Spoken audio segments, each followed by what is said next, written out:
Good day. Here are the stories for the Manila Times for Saturday, July 23, 2022. NCR Covid cases have yet to peak. The COVID-19 positivity rate in the National Capital Region or NCR or Metro Manila continues to rise, an indication that infections have not yet peaked in the region, according to KUWTT research.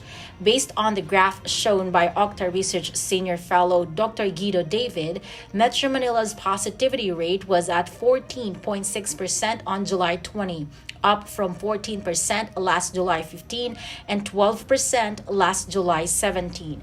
David said it is not yet clear what is driving the uptrend and there is no telling when it will peak before it goes on a down curve.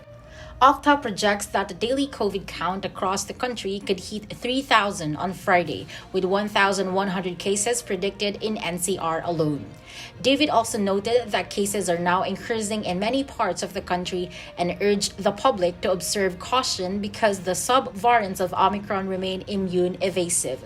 Department of Health or DOH Officer in Charge Maria Rosario Vergere said the DOH own positivity rate is 13.9%, slightly lower than KUWTT's. She added that the DOH projection is much higher than KUWTT's 3,000 case per day projection, hovering at around 11,000 cases nationwide. Vergere said the National Capital Region is now classified as moderate risk for COVID after its average daily attack rate hovered at 6.25 cases per 100,000 population. Executive Secretary Victor Rodriguez on Friday brushed aside rumors that he has resigned from his post due to pressure from the inner circle of President Ferdinand Bongbong Marcos Jr. He made a denial during his meeting with the officers of the Malacanang Press Corps or MPC. He was in a jovial mood as he talked with the reporters. Unverified reports circulated that the 48-year-old Rodriguez, who was Marcos's campaign manager in the last elections, offered to quit after close associates of Marcos insist he is not qualified to be the little president. His choice of appointments for Malacanang positions was also questioned. Another report had it that a religious organization told Marcos that Rodriguez's camp was asking for 100 million pesos in exchange for a cabinet post. Rodriguez refused to comment on the rumors, saying, "We cannot be held to explain on something that is unverifiable or chismis," which means gossip. New United States Ambassador to the Philippines, Mary Kay Loss Carlson, on Friday reaffirmed America's commitment to help defend the Philippines' sovereignty and independence. She said the alliance between the two countries is a bedrock of our bond, and our mutual defense treaty and other agreements are at the heart of our commitment to help defend the Philippines' sovereignty and independence. Carlos succeeds Sung Kim, who led the U.S. mission in Manila from 2016 to 2020. The Department of National Defense, or DND, is confident that President Ferdinand Bongbong Marcos Jr.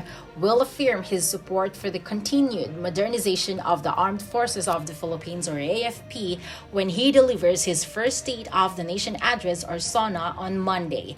DND spokesperson Arsenio Andolong told the press briefing on Friday that based on the statements of Senior Undersecretary and DND Officer in Charge Jose Faustino, the President is supportive of the long-term plan to modernize the military.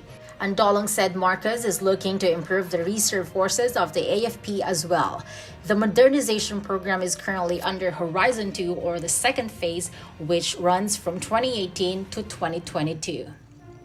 The 18-day voter registration set by the Commission on Elections, or COMELEC, in connection with the Barangay and Sangguniang Kabataan elections, or BSKE, on December 5 will end on Saturday as scheduled. During the July 4 to 23 registration period, applications for registration, reactivation, change or correction of entries, and inclusion or reinstatement of records in the list of voters shall be personally filed at the office of the election officer of the city or district or municipality where the applicant resides during office hours from 8 a.m. to 5 p.m., Mondays to Saturdays. The law-mandated system of continuing registration of votes started on July 4 and will end on July 23 or only for 18 days because of a prohibition in the law and also to allow the COMELEC to comply with other poll-related activities. Under Republic Act 8189 or the Continuing Voters Registration Act, voter registration is prohibited within 120 days prior to elections. Topping business, the Philippines' ability to benefit economically from the Generalized Scheme of Preferences Plus or GSP Plus of the European Union is limited. This is according to a study released on Friday by the Philippine Institute for Development Studies and written by Bryn Johnson Julia, an administrative officer at the Department of Trade and Industry, titled Analyzing the Diversity and Inclusivity of Philippine Exports to the European Union under the GSP Plus. He said GSP Plus is a trade deal that waives EU tariffs in return for developing nations abiding by international treaties such as those pertaining to human and labor rights, environmental protection, and good governance. Over to sports, the De La Salle College of St. Benilde Lady Blazers dethroned Aureliano University with a 26-24, 25-12, and 25-9 victory in Game 2 of the finals to complete a season sweep and capture the championship of the National Collegiate Athletic Association or NCAA Season 79 Women's Volleyball Tournament. The Lady Blazers are the first NCAA women's volleyball team to finish the season without a loss since the University of Perpetual Help System Delta in 2012.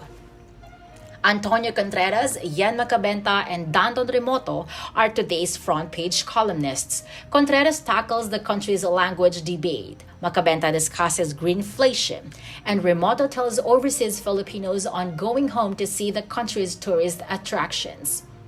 Today's editorial believes a new railway system is a chance for the Department of Transportation to get things right. Read a full version on the paper's opinion section or listen to the Voice of the Times. For more news and information, get a copy of the Manila Times on print. Subscribe to its digital edition or log on to www.manilatimes.net.